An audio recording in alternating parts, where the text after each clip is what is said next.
6h26, on parle BD avec cette adaptation. Et c'est une grande première, d'Autant en emporte le vent, c'est un grand classique. Oui, absolument. Peut-être que cette musique vous dit quelque chose, je sais pas. C'est très vieilli, mais quelle histoire! C'est plein de souffle, c'est plein de romanesque.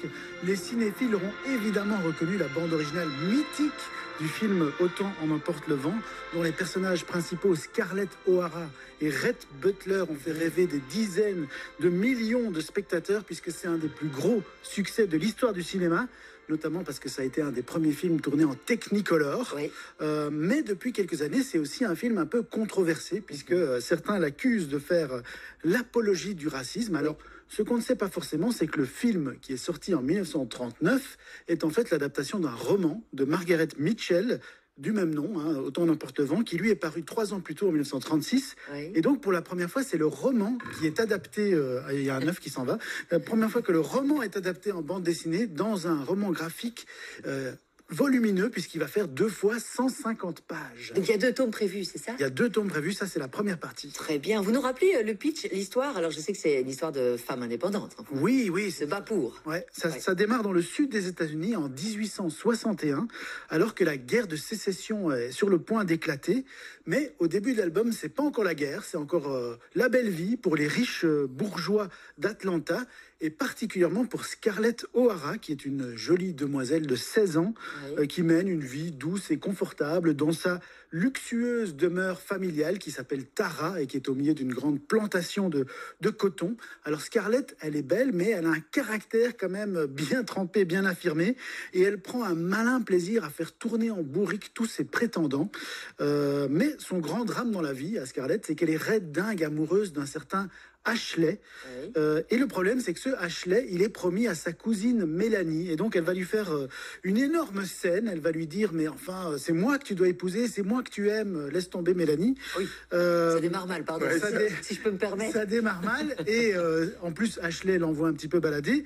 Et le problème, c'est que cette scène n'échappe pas à un certain Rhett Butler, un homme aussi immoral que séduisant, qui va lui aussi être séduit par le caractère de Scarlett. On a le film en tête, les personnages. Est-ce qu'ici, les personnages sont aussi forts en BD? Oui, c'est vraiment ça. Il faut oublier la polémique, il faut se concentrer sur les personnages, parce que c'est vraiment les personnages qui font tout le sel de cette histoire, et surtout Scarlett et Rhett, qui sont 2 personnages opportunistes, arrogants, donc ils ont un côté insupportable. Et en même temps, ils sont libres, ils sont courageux, et donc quelque part, ils portent en eux toutes les contradictions de l'être humain. Ils représentent en quelque sorte le passage du vieux monde de la ségrégation, du vieux Sud, à un nouveau monde plus moderne. Et surtout Scarlett, c'est un personnage incroyable, parce que vraiment, c'est un magnifique personnage féminin. Elle est attachante, elle est détestable, puisqu'au début du livre, elle est pourri gâtée, franchement, elle est antipathique.